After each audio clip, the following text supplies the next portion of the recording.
Okay, welcome here to week 6 for payroll. This will be our last week of new stuff. Next week will be our final week of a lecture. I'll probably provide a review lecture as well as going through the payroll project. I'll try to get that done as soon as I can so you can have that available so you can take the test as soon as you would like and have a good start for the payroll project. I'll do the review and payroll project in our final lecture, our next lecture. So with this, we're going to move in here to chapter 5. But before we do that, let's look at these couple review questions from the last couple weeks. What form is filed quarterly with the federal withholdings? Remember, the federal withholdings are filed at the same time as FICA, and that is on form 941. And when is it due? Well, remember, that's all dependent on your look-back period. And if you collected over $50,000 in total payroll taxes for the year, you're going to pay every other week. If you have less than $50,000, it's going to be once a month that your payments are due. And the actual form will be filed every quarter. So I kind of answered this one before. I answered this one instead of this one first, but we got them both in there. When would box 1 differ from 3 and 5? So remember, the biggest time, the primary time that box 1 is going to be different is with your retirement. If you had any retirement withholdings out of your paycheck, federal is not going to tax those right away. They're going to tax them later when you withdraw your money and your interest, whereas FICA tax you right now, but doesn't tax you again when you withdraw the money. So that would be a time when box 3 and box 5 would, or box 1 and 3 and 5 would be different. Box 3 and 5 would be different if the individual made over $118,500 for this year, knowing that that's the Social Security cap. Every year that cap again goes up, generally due to the inflation or what's called COLA, C-O-L-A, cost of living adjustment. Okay, in this final week of new stuff, we're going to look at unemployment taxes and who funds it. As you're going to find out that the unemployment is mostly paid for by employers. It is not a tax on employees, except in some designated states where state law says that they do pay into the SUTA rate. So let's get these acronyms down. These are what I'm going to be using. FUTA, the Federal Unemployment Tax Act, which is there to help supplement the SUTA, State Unemployment Tax Act. If the states need to borrow money for unemployment reasons, they borrow it from this fund, and that's the whole reason that fund is there. It's a buildup of a lot of money over time in case states like in 2008, 2009, 2010 start paying out more than they're bringing in and go under in that unemployment category. So they can borrow, but then they do have to pay it back. And who's going to pay that back? It's going to be the employers who are paying into the SUTA. So it's mainly funded by the employers. Each state has their own set of unique rules of who can receive unemployment, how long they can receive it. A lot of them are pretty similar. But we'll look at Indiana's in particular this week to get an idea, since that one would be the most of interest to most of us. So one of the first questions is, if I do get unemployment, how much am I entitled to get, and how's it based on? So the most you can get on a week is $390. And there's specific formulas that they do, but that's where you're capped at. So as you can see here, we're going to divide our compensation over the last 52 by 52 to see what was our average compensation on a weekly basis. And then they allow you, whatever that was, say you earned $500 a week over the past 52 weeks, you would get 47% of that as an unemployment check. So I thought that was kind of interesting to know. I didn't realize that until I had actually gone in to prepare for this class a few semesters back to know exactly how unemployment was derived at. So I give you this little example. If you made about $30,000 on a salary last year, you divide that out, that's almost $577 a week. At 47%, they're going to give you $271 every week. Again, that's going to be capped at $390. The general rule is you're allowed to receive unemployment up to 26 weeks. That was extended, as some of you may have actually been benefited from. At the absolute most, it went up to 99 weeks for a certain number of employees at a certain time when the job market was really down. I went in and tried to get a sense of where the current U.S. unemployment stats, what they say. Now, this 5.4% is, in my opinion, somewhat misleading. Generally, that would be a very good rate. That's where the government would like to see the unemployment percent. If it's too low, that means there are too many jobs that need filled and not enough people to fill it. That's not good. If it's too high, then of course we have too many people laid off. They like it around the 4 to 5%. That means that there are still some people out there who are looking for work, and there's always jobs being turned over and filled up. So that there's a good indicator of where the government would like it to be. However, this 5.4% only includes those who are receiving unemployment checks. So those who were receiving unemployment during 2010, 11, and have maxed out their time and no longer are receiving benefits and still don't have a job, they're not counted in this 5.4%. Neither are those who have simply just given up because they don't, and maybe have gone on to disability or Social Security or whatever they've done. They're not counted in this 5.4%. So from different articles that I've read or shows that I've listened to, 5.4% is a little misleading. Some people even say it's greatly misleading. It's more like 15, 20%. So Indiana was also shown at 5.4%. They usually do mirror the federal, except during the 2008-2010 downturn, we were higher than the federal rate. So who's considered unemployed? Basically, you've been seeking work and you're not a teen, nor you're retired. They don't count in those numbers. If you need to know anything there is to know about the unemployment, how to receive it, if you qualify, go to this link. This has everything you could possibly want in this handbook here. So you could hopefully find everything. And I've kind of pulled out a few things that I thought down as we go further down that I thought were interesting things to know. So in order to have and to get benefits in Indiana, you've had to have earned at least $4,200 in the last year. So if you didn't even earn $4,200 in the last year, you don't qualify for unemployment. So you can't go work, get laid off within a month, and you haven't made $4,200 and you haven't worked the prior year, you're not going to count. And at least $2,500 of that in the last 6 months, so a little over half. Be unemployed through no fault of your own. Therefore, you're not fired due to just cause, like maybe drugs, maybe disobedient, not being misconduct to your employer. Those kind of things are not going to be allowed, and they definitely do check up on you.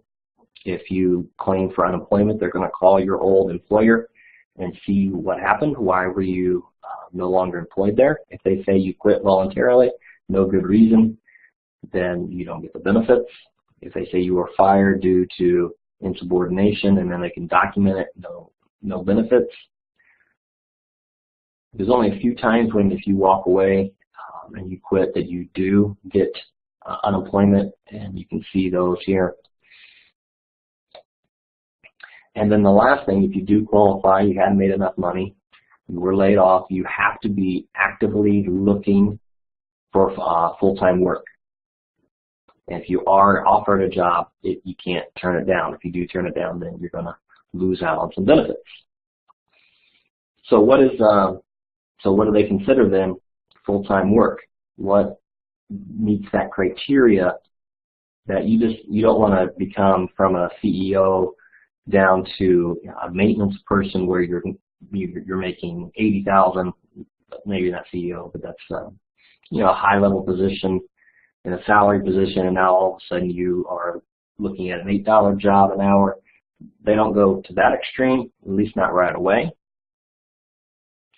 So typically it's got to be in the same area location. I'm not going to expect you to drive a long way.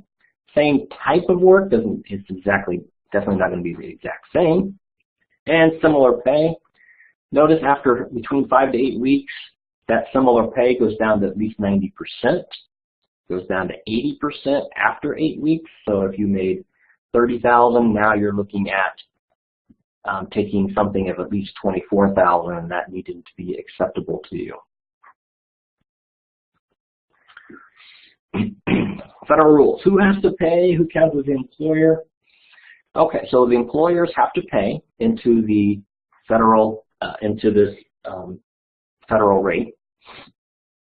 If you are the employer and you pay anybody more than $1,500, and not just one person, a group of people, $1,500 or more in a quarter, you are eligible to pay into, or you have to pay into the federal unemployment tax rate, the FUTA. And if you have met this other requirement, you employed one or more people at least 20 weeks, that counts too. If you hit that at any point in the year, you are deemed to need to have paid unemployment taxes for the entire year. So just because you hit that requirement in December, because somebody's worked now 20 weeks, you are due, you need to have paid in all of those unemployment taxes throughout the entire year. So these people are considered not employers for the FUTA rate. Of course, independent contractors. I think that's the main one I wanted to hit. This one is interesting. What if an employee works in more than one state? And that's very possible, especially think about professional sports players. They play in a lot of different states. So what unemployment fund should their money be going to? Should it go a little bit to every single state that they play? Remember when we talked about the state income tax? If a basketball player plays in Utah and then plays in California and then Indiana, they're going to pay income tax in every one of those states. It's a tax based on where you are working, not where you reside or live. So you could live in a income-free state, a state income-free state like Texas, but still pay income taxes in 30 other states possibly, or however many you worked in. It's a little bit different for the unemployment. The unemployment, you're only going to pay unemployment taxes to one state, and it's typically going to be the state where you live. It's going to be the state where you start your work, day, the place where you actually go into work. So the first criteria that they're going to look at is the place where the work is localized. If you do work temporarily in other states, they're not going to count that. So you generally are working in Indiana, you're going to be taxed. The employer, remember this is a tax on the employer only, not the employee. So that's one of the big reasons this is different. Just because, say, the Indiana Pacers are going to have to pay unemployment tax, they're not going to have to pay unemployment tax to California because the majority of the employees work in Indiana.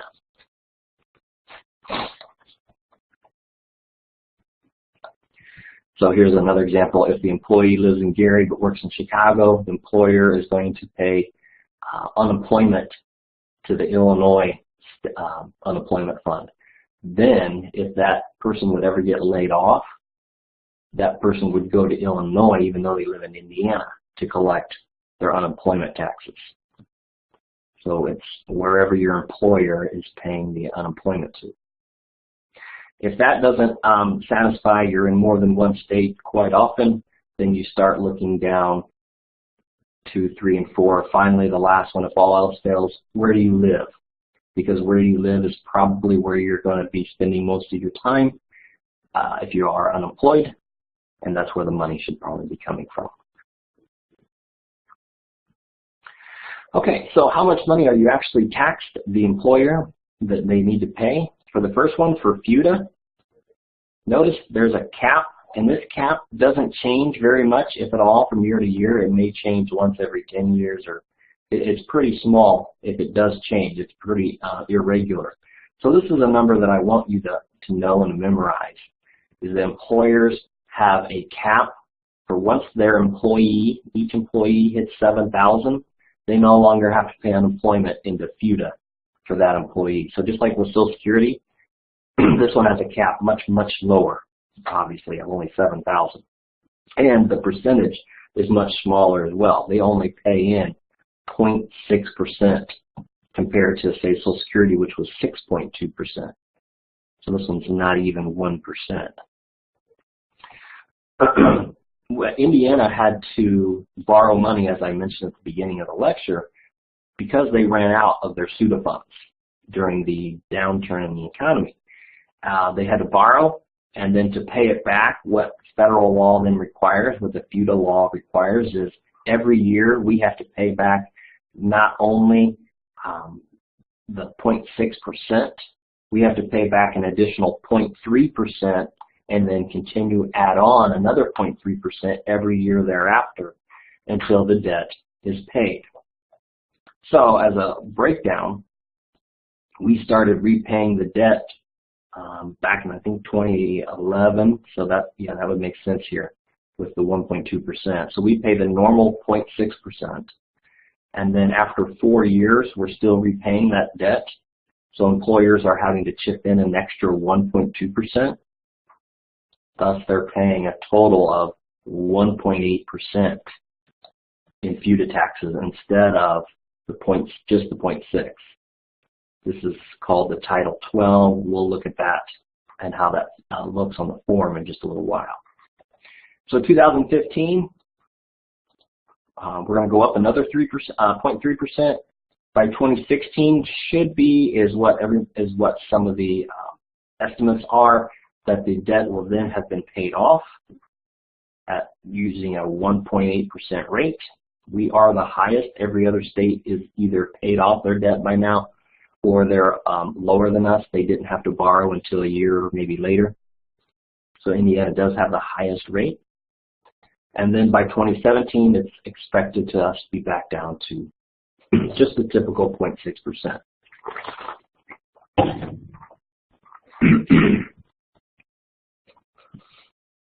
Okay, so this penalty that I said, it's called Title 12.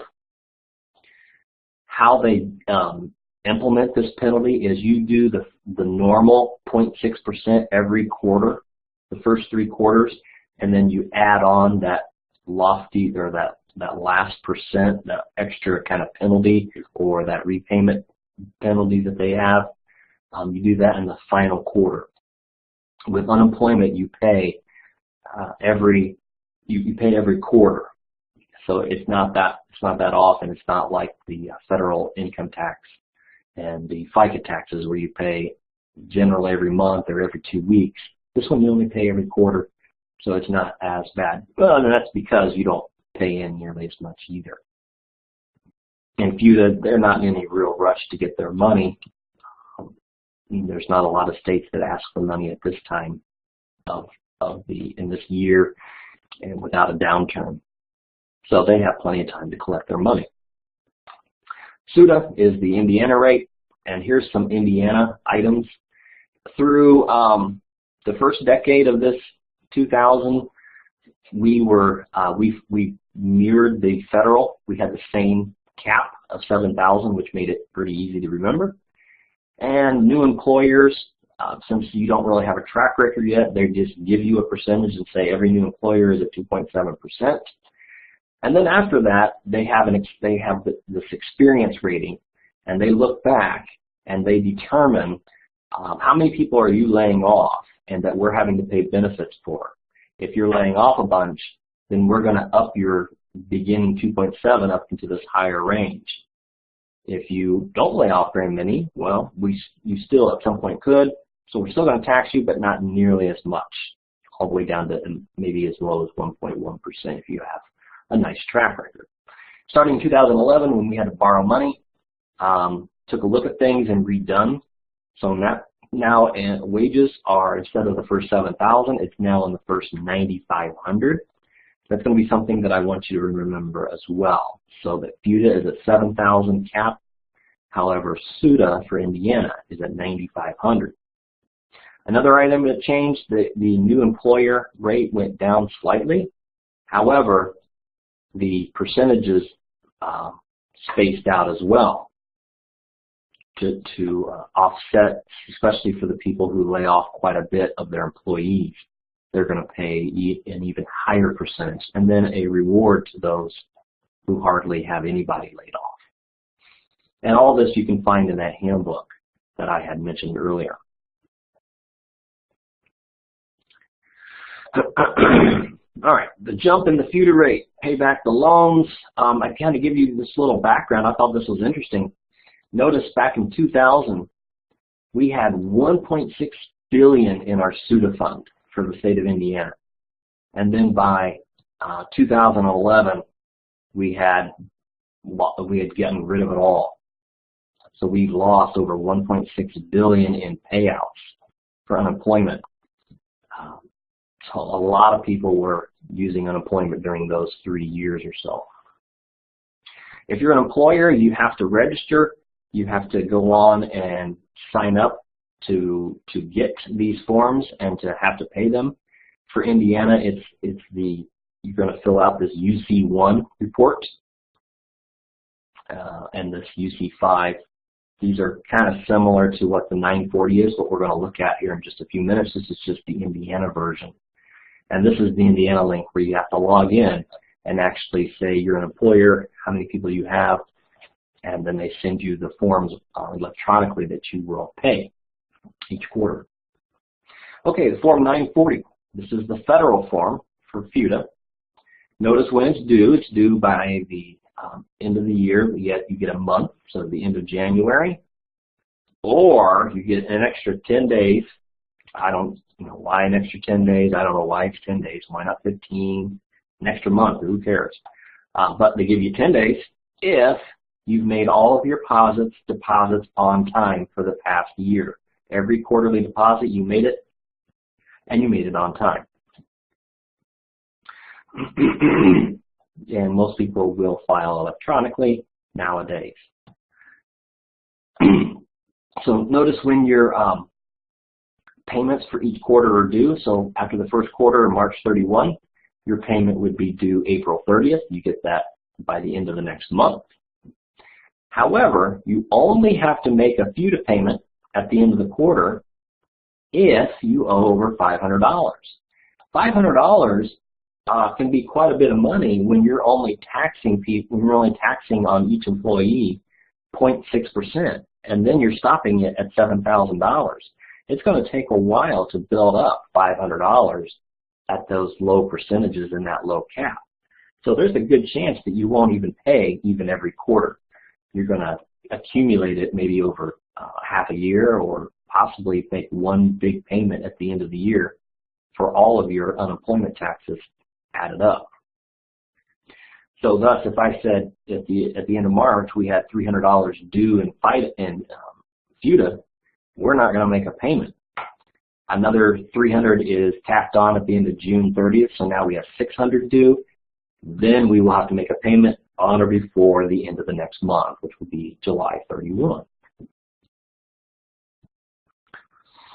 So you do, if you have a payment, then if you don't even have $500 at the end of the year, you then go ahead and make your payment regardless of how much you owe. You send in all of it. So let's now look at a Form 940, and I'm going to be going through this, talking through this, but actually looking at the form. So I'm going to break this off and pull up a 940.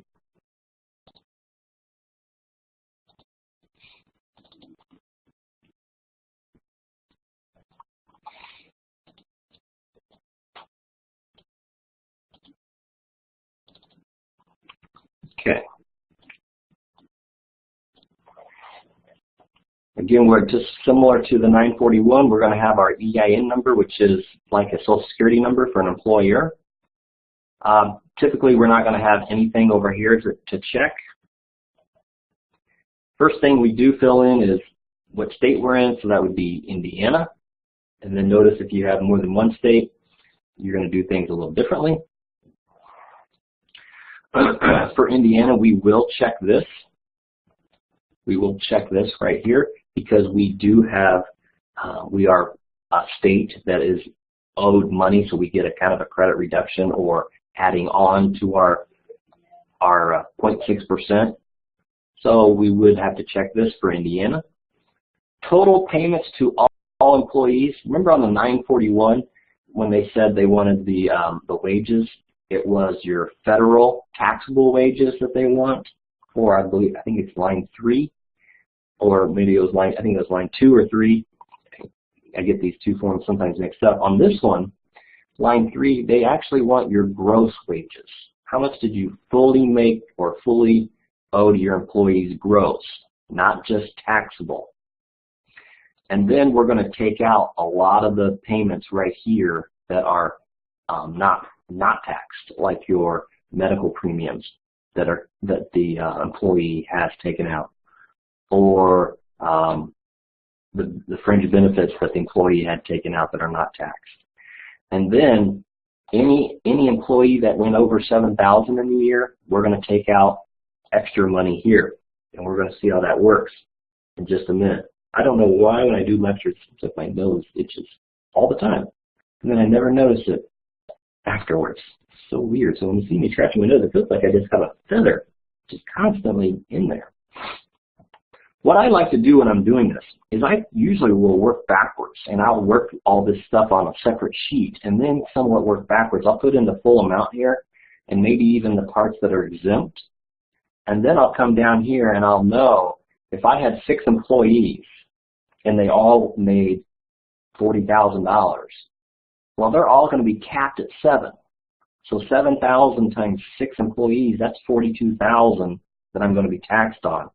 So what I would start is I would work backwards and put 42,000 here, and then put the difference and say, well, what did I have to use here? What do these two have to equal to get me to be at 42,000? So when I subtract line 3 and 6, I'm down to the 42,000 that I want to be at. So I'll show you how that works and how I typically will work backwards. And then we're going to come down here after we have done the multiplication. We're going to come down here and fill in the extra tax that we have to pay as a credit state and for Title 12. We're going to go to, there's a Schedule A for this form. And then after we have shown here that hopefully we don't owe anything, just like on the 941, we have some boxes on the back. And instead of it being every month, these are every quarter. And we're going to simply fill in how much we owe each quarter and then how much should we have paid in total, which better be the same, just like in 941. We better have calculated the same stuff. Okay, I'm going to get out of this quickly, go back to my main area, and we're going to look at a problem.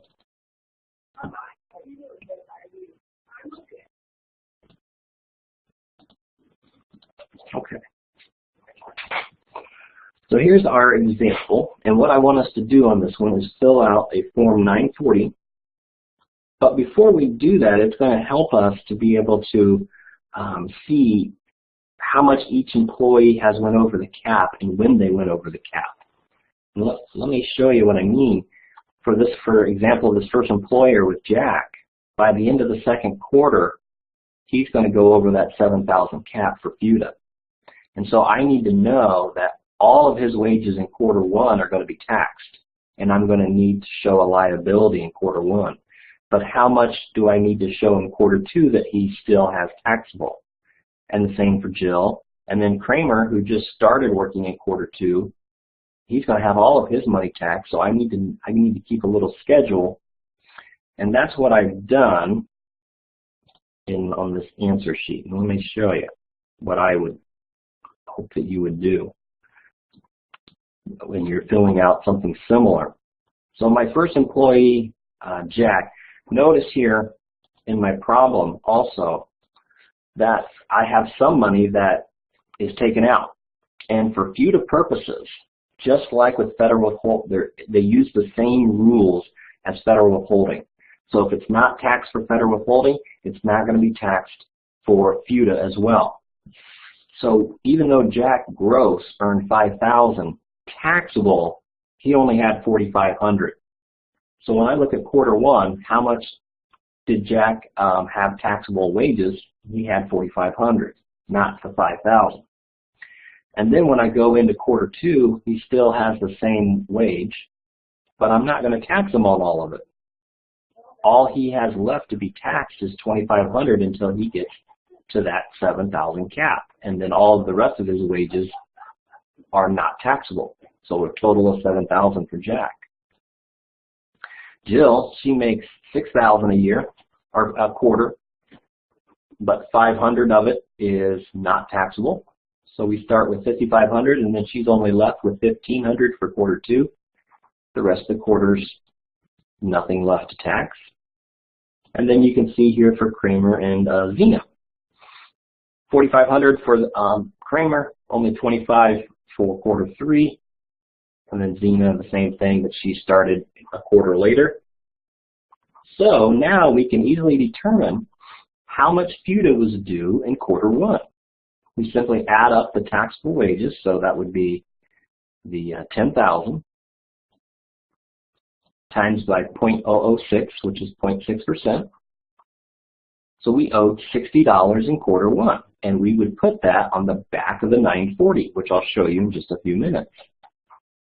And then we do the same thing for each of the following quarters. So quarter two, we're going to add up the $2,500, the $1,500, and the $4,500. Multiply that by 0.006. Quarter three, and then look what happens in quarter four. The only wages we had taxable was the $2,500. And so that leaves us with just $15. However, it's in quarter four that we go ahead and tack on the penalty. And the penalty for this year is 1.5%. And that's going to be 1.5% on all of the wages that are taxable for each individual. So 7,000 times 4, $28,000 at 1.45% or 1.5% has a penalty of $420 in that last quarter. Thus, I owe $435 in the last quarter. Okay. Now, using this, let's go to the Form 940.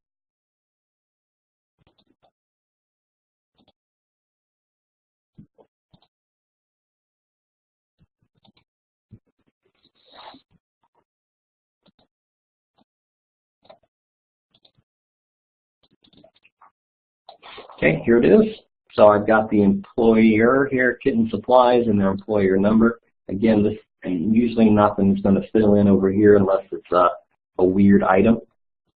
We're in Indiana. We do have a credit reduction because we owed money. So we're going to check that box, and we're going to have to fill in line 11 down at the bottom or towards the bottom in part 3. Now, what I want to look at is how much did all of my employees make altogether. You won't be able to see this, but if we pull back up the original lecture notes and I add up Jack's $20,000 plus Jill's $24,000, and then Kramer's $15,000 and Zena's $10,000, when I add all of those up, I get $65,000. And then I go back to that same sheet and I see that Jack had, because all the employees are the same, so he had $500 taken out all 4 quarters in non-taxable items. So that's $2,000. Same for Jill, $2,000. So now we're at $4,000 that are items that are not taxed, because that's what line 4 of this form is looking for. How much of your wages were from non-taxable items? Kramer had 3 quarters worth, and Zena had 2 quarters worth. So an extra $1,000 for her, $1,500 for Kramer. So when you add up all of those, 2,000 and 2,000 for the first two people, 15 and another 1,000, $6,500 are exempt from taxation for FUTA purposes, and those were fringe benefits and retirement. So fringe benefits being your medical premiums. And then, it's like I said, I like to skip down and go to this one, go to line 7 at this point. And line 7 says, how much in actual wages, let's get to the bottom of this, how much in your wages were actually taxable? And everybody made at least 7,000, so 7,000 times 4 is 28,000. Now I can simply work backwards. What has to go here? 65 minus what gives me 28,000? And just do simple math, and I got 37,000. And then I can just do the simple math again. What 6,500 plus what gives me a total of 37,000? And I know that that's just easy math. Going to fill in here 30,500. So that's what I meant by how I can work backwards, and I think it's even easier. Once I've got the amount that's not taxed for FUTA purposes and my gross wages, and then I know my total, I can easily work backwards. So now taking 28,000 times 0.006 is 168. At this point, we come to line 11, and it's time to do Schedule A. So here's what Schedule A looks like. And you can see Indiana, we put in our full taxable wages, and then it tells us the percentage here that Indiana is at, so 0.015, so 1.5%, $420. And you can see some of the other states. Here's Kentucky. Oh, Connecticut, I said that we were the highest, I guess, Connecticut. I don't know how they got 0.017. That's news to me, because if it goes up by 0.3%, that's kind of hard to get 0.017. But all the other states are at 0.012, so they started taking money out 1 year after Indiana. Or states like Michigan have already paid theirs back. So we get the $420, and we take that back to our line 11.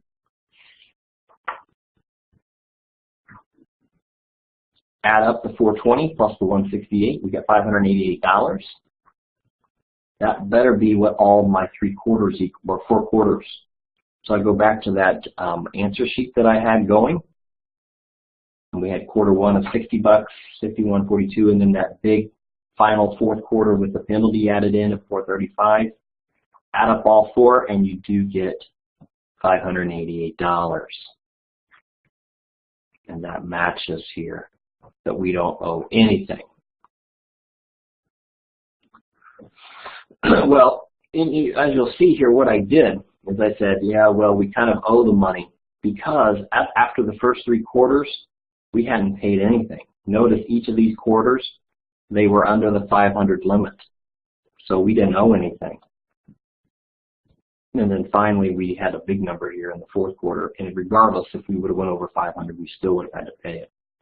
So you could have put that you owed 0 if you made the payment ahead of time. But if you didn't, you just send in your payment at that time when you fill out this form.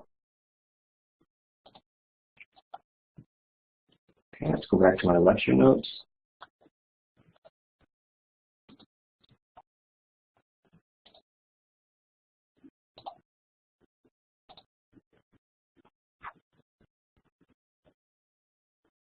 Okay. State SUTA form, I'm not going to talk about that. I don't really have good examples to show. Garnishments, I thought some of these were some good information here. The employers must withhold garnishments from you if they are ordered by court.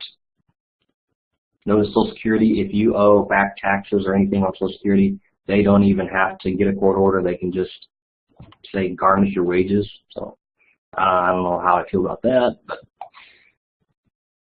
so here's a lot of different items that could be garnished. I thought this was pretty interesting that employers cannot fire you if you're subject to wage garnishments just once or at one at a time. If you have 2 or more, You can be fired.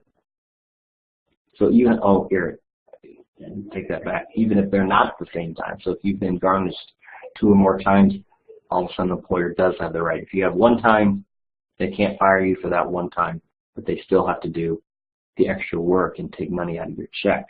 However, they can reimburse themselves for that extra expense. Notice here the fee. If they are paying child support for every time they do that, they can take $2 extra out of your check as an expense to you for them doing it.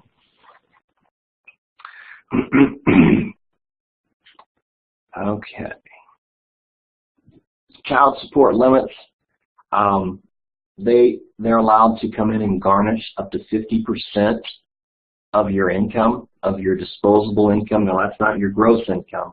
If you made $1,000 every paycheck, but you only brought home $750 due to taxes and different things taken out, then they're going to take that 50% and say of the $750, $375 you have to pay. Up to $375 you're going to pay as child support. It may be less, but they can't go over $375.